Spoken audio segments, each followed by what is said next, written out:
नमस्कार आप सभी को। मैं Sarita Kulkarni Astro Live Junction channel में आप सभी का स्वागत करती हूँ। आज बात करने वाली हूँ गुरु और शनि जो डबल ट्रांजिट हो रहा है। तो लास्ट वीडियो हमने देखा था कि फोर्थ फ्रॉम जुपिटर और सैटर्न किस प्रकार से फलित करते हैं, या चौथा भाव जो होता है गुरु और शनि से, वो क्या दर्शाता है, कैसे पीड़ित हो जाता है। मैंने उसमें बात की थी अष्टम के लिए भी और व्यय के लिए भी, मतलब eighth from Jupiter and Saturn क्या होगा। अब यहाँ पे हम जब एट्थ फ्रॉम जुपिटर और सैटर्न की बात करते हैं तो पिछले वीडियो की कंटिन्यूशन में हम इस चीज़ को लेकर जा रहे हैं आगे। अब काल पुरुष कुंडली के हिसाब से आठवां भाव जो होता है वो मृत्यु का होता है, मृत्यु स्थान है और ट्रांसफॉर्मेशन का भी स्थान है। तो मतलब कोई अगर आपको ऑब्जेक्टिव या आपको कोई एम अचीव करना है तो आपको मृत्यु तुल्य कष्ट सहन करके जाना पड़ेगा, या मृत्यु तुल्य सिचुएशन को सामना करना पड़ेगा, तब जाके आपको उस भाव का फलित मिलता है। फॉर एग्जाम्पल, पैतृक संपत्ति जो होती है वो जीवित रहते हुए प्राप्त नहीं होती है। एयर जो होता है किसी भी वारस का, तो जायदाद का, तो वो व्यक्ति जिसकी वो जायदाद है, वो व्यक्ति जो उस चीज़ का मालिक है, वो व्यक्ति जाने के बाद में उसके एयर को वो प्राप्त होती है। तो किसी का जाना तब वो चीज़ प्राप्त होती है या फिर फायदा होता है। अब एट्थ फ्रॉम जुपिटर, मतलब जहाँ पे भी जुपिटर होंगे या जहाँ पे भी शनि होंगे, तो आठवां भाव मृत्यु तुल्य कष्ट देने वाला है, या आठवां भाव आपके लिए ट्रांसफॉर्मेशन लाने वाला है। इन दो सूत्रों को हम आज समझ रहे हैं, ठीक है।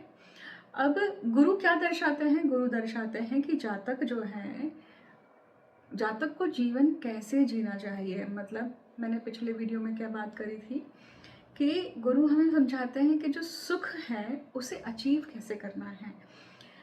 गुरु और शनि सुख देने वाले ग्रह नहीं है, परंतु जो भी सुख आप प्राप्त करना चाहते हैं उस सुख की प्राप्ति कैसे की जाए, तो गुरु सिखाते हैं उसकी फिलोसॉफी, और शनि सिखाते हैं कि उस मार्ग पर चलना कैसे है, उसे प्राप्त कैसे करना है, कर्म कैसे करना है, शॉर्टकट अपनाना है, लॉन्ग कट अपनाना है, प्रिंसिपल्स के साथ में चलना है, फंडामेंटल रूल्स फॉलो करने हैं, किस प्रकार से उस मार्ग पे चलना है जो हमें ऑब्जेक्टिव हमारे दिमाग में है, या हम जो सोचते हैं पर्पस को कैसे अचीव करना है।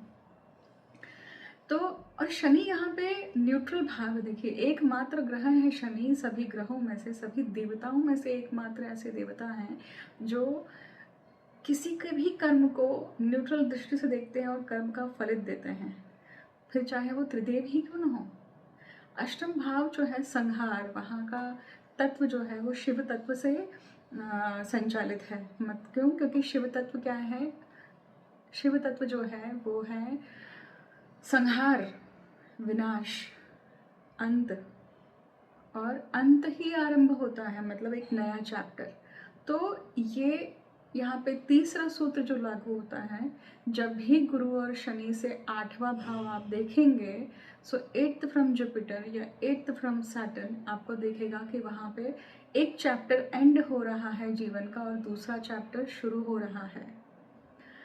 अब यहाँ पे समझिएगा कि अगर हम गोचर की बात करें, ठीक है, अगर गोचर की बात करें तो अभी फ़िलहाल क्या स्थिति बनी हुई है, तो आपको पता है कि शनि मीन राशि के हैं और गुरु हैं भी मिथुन राशि के। शनि की चौथी दृष्टि पड़ती है मिथुन राशि पर, और मिथुन राशि की चौथी दृष्टि पड़ती है आपके कन्या राशि पर। तो हमने पिछले ही वीडियो में बात करी है कि कन्या राशि अभी बहुत हद तक प्रभावित है। अभी यहाँ पे हम जब गुरु से आठवां भाव देखेंगे तो कौन सा है? मकर राशि है, क्योंकि गुरु से सीधा सातवां भाव गुरु का ही भाव है जो कि धनु राशि है, और आठवां मकर राशि है जहाँ पे गुरु है। गुरु नीच के होते हैं, मतलब क्या है, ये डबल वैमी होने वाला है। मतलब जिसके भी पत्रिका में जहाँ भी मकर राशि पड़ती है वहाँ पे गुरु से संबंधित जो भी फल हैं, गुरु से संबंधित जो फल उस भाव से प्राप्त होने वाले हैं वो क्या होंगे, और ज़्यादा डिफ़िकल्ट पोजीशन से जाएंगे, उसमें आपकी कसौटी लगेगी और उसमें आप ट्रांसफॉर्मेशन होंगे। फॉर एग्जाम्पल मान लीजिए किसी का मिथुन लग्न ही है और वहाँ पे 8वें भाव को देखेंगे तो क्या होगा, उस व्यक्ति को उस समय पे अगर उसका वज़न बढ़ा हुआ है मान लीजिए, तो उसे क्या करना पड़ेगा, अगर वो मीठा छोड़ देता है, क्योंकि मीठे के जो अधिकारी हैं, मेद के जो अधिकारी हैं, वो कौन है, गुरु हैं, ठीक है। तो मतलब आपको कोई ऐसी चीज़ त्यागनी पड़ती है जो आपकी बहुत ही जिसके ऊपर आपका मोह है, तब जाके आपको एक अच्छी काया प्राप्त होगी जो आप तपश्चर्या करेंगे, राइट। यहाँ से गुरु से 8वें भाव में क्या है, कौन सा ग्रह है, उसके ऊपर भी डिपेंड करता है कि वो गुरु किस प्रकार से उस भाव से आपको फलित देने वाला है। अब यहाँ पे मकर राशि का राहु है, सॉरी मकर राशि है यहाँ पे। अब मान लीजिए यहाँ पे राहु हो तो क्या होगा, तो आप देखेंगे कि राहु 8वां भाव तंत्र मंत्र का भी होता है। मतलब 8th फ्रॉम जुपिटर हम देख रहे हैं, तो उस भाव से जो उसके गुप्त जो उसका एस्पेक्ट है वो बाहर आता है इस समय पे। मतलब अगर कॉन्स्पिरसीज हैं, षड्यंत्र हैं, वो सारी चीज़ें सामने आती है। अब डिपेंड करता है कि मकर राशि आपकी पत्रिका में जहाँ पड़ रही है उस भाव की वो सारी चीज़ें बाहर आने वाली हैं, ठीक है। इस प्रकार से आप गुरु को समझ सकते हैं। अब हम शनि को समझते हैं कि शनि से 8th फ्रॉम सैटर्न क्या होगा। तो 8th फ्रॉम सैटर्न क्या है यहाँ पे, तो मीन राशि से सीधे अगर हम 8वें भाव को देखें तो तुला राशि पड़ती है।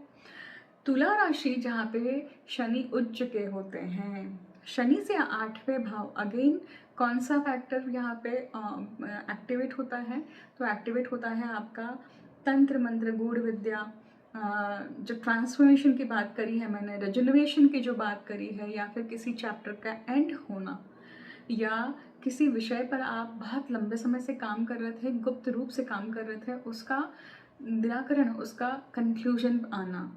अब डिपेंड करता है कि तुला राशि आपकी पत्रिका में कहाँ है। ये मैं गोचर द्वारा आपको ये डबल ट्रांजिट जो हो रहा है उसके माध्यम से आपको ये 8th फ्रॉम जुपिटर या सैटर्न समझा रही हूँ, ठीक है।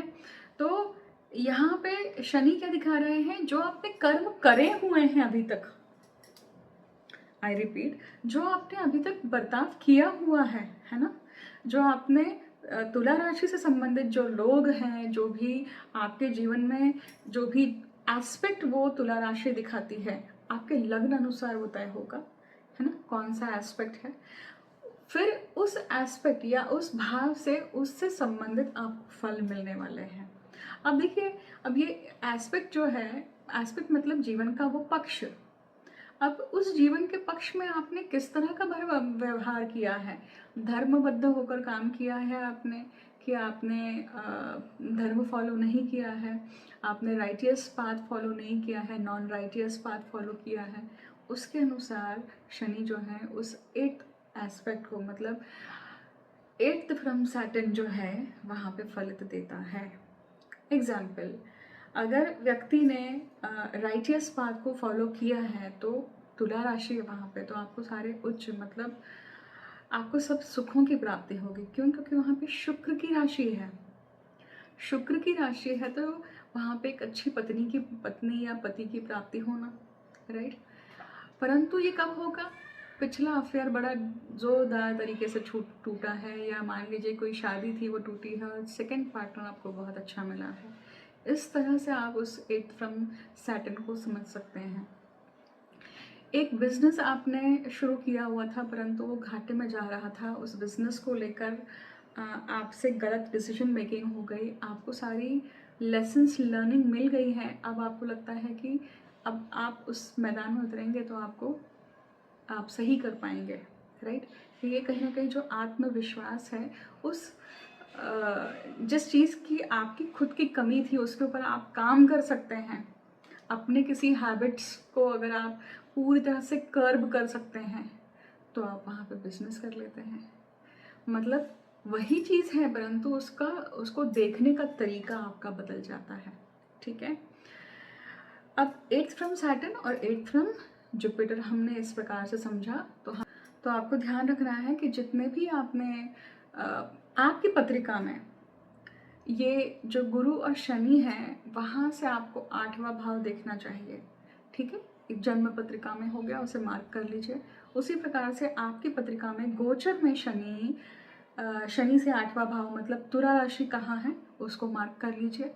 गुरु से 8वीं राशि मतलब मकर राशि हुई, उसको मार्क कर लीजिए। अब ये कौन से भाव में पड़ती है, उसके अनुसार इसके फल आपको प्राप्त होंगे।